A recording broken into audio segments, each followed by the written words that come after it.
Renowned psychiatrist Dr. Thomas Burchard had been missing for 3 days when his body was found in the trunk of an abandoned BMW in the desert outside of Las Vegas. Judy Earp, his girlfriend of 17 years, was back at their home in California and sensed the doctor was in trouble. I told him repeatedly that these are not, the kind of people you want to be associating with. Judy was worried about this woman, 25-year-old Playboy and Maxim model Kelsey Turner. Judy says Kelsey was extorting money from Dr. Burchard. About $300,000 that I know about, and possibly more. Burchard had a history of helping others and engaging with young, attractive girls he met online, like Kelsey. That's according to his friend, who did not want to be identified when he was interviewed by KSBW. These women were just like an escape for him to have somewhere to go. He told me he met Kelsey on the website and met up with her, and they talked, and they went and had dinner a few times. Dr. Burchard's friend says the psychiatrist started spending time and money on Kelsey, even renting this condo in Salinas, California for Kelsey and her mother to live along with Kelsey's child. Even after Dr. Burchard stopped paying the rent and Kelsey moved to Vegas, the two did keep in contact. And shortly before the murder, Kelsey reached out to the doctor, according to his friend. He says, seems that Kelsey's having some trouble with her boyfriend out there in Vegas. He's hitting her, he's abusing her, and she has no money, nowhere to go. And I feel partly responsible for this. Court documents show that Kelsey Turner was in fact reported as the victim in a domestic violence case less than a month before the doctor's murder. Dr. Burchard went to Vegas to see Kelsey, calling his girlfriend Judy only after he had arrived, saying he was spending the weekend and would be back on Monday. I warned him on Saturday when he was there that, maybe you ought not wait till Monday to come home. Maybe you ought to just come home on the next flight. After missing his flight and not responding to calls and texts, Judy called Las Vegas police. Dr. Burchard's body was found near Lake Mead, about 25 miles outside Vegas.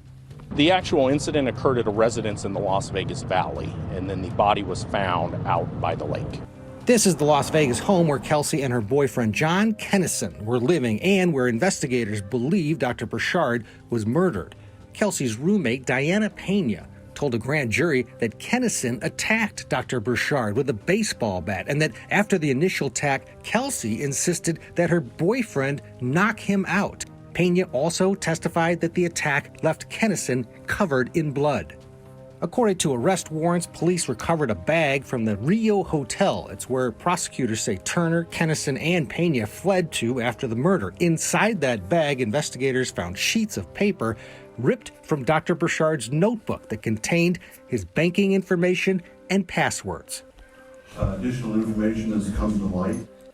Kelsey Turner was arrested in California 3 weeks after police recovered Burchard's body. Her extradition was delayed after it was determined that she was pregnant. She has since given birth to a girl while in custody. Her boyfriend, John Kennison, was arrested a few weeks later in Las Vegas. Both are facing murder charges.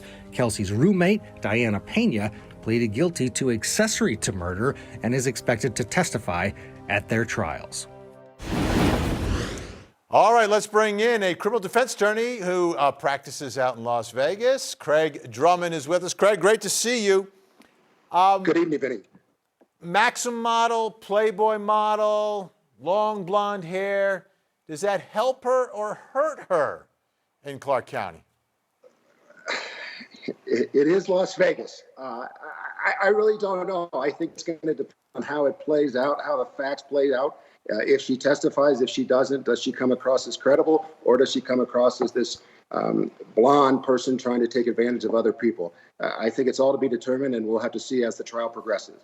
I asked the question because I know we've covered tons of trials out in Los Angeles, and when the celebrity walks in, they usually do pretty well. So I'm wondering in Vegas, where you've got showgirls and all these other things going on, if they get any preferential treatment, but maybe not. Maybe not. How do you see this trial playing out, though? Do you see finger pointing, and who's pointing the finger at who here? Well, I took a look at some of the pleadings in the case, Vinny, and I think this Diana Pena issue is going to be very, very interesting. It seems to be that the counsel for Ms. Turner and the counsel for Mr. Dennison are pointing some of this at Ms. Pena, and it's going to be interesting to see how the facts play out, especially because she did get a deal where apparently it looks like she's going to get probation. It looks like she received an own recognizance release, so she's getting some pretty preferential treatment here. And it's going to be interesting to see if the jury thinks, in fact, she could be the bad person in this whole story. Yeah, I mean, looking from the outside in, though, I mean, the connection that the doctor had was with Kelsey Turner, and I'm wondering how they make that transition there. How about Kelsey Turner? Do you think there's any chance that she turns on her boyfriend and comes into court claiming that she is a battered woman? I mean, there is some evidence that there may have been some issues where she was victimized by someone at some point, but do you think they could go down that route? Well, I think anything is possible. I think if the prosecutors believe that Mr. Dennison is in fact the main culprit here, perhaps as trial progresses, as they look at the facts, as they interview their witnesses, and as they look at the evidence and their proof analysis, perhaps they would approach Ms. Turner's counsel and discuss a deal, or Ms. Turner's counsel would approach them. I think it's a little too early to see. We are several months away from the trial that looks like it's going to occur in July. And so, you know, as we all know, in criminal work and in litigation, anything is possible. And I think we'll just have to see what happens.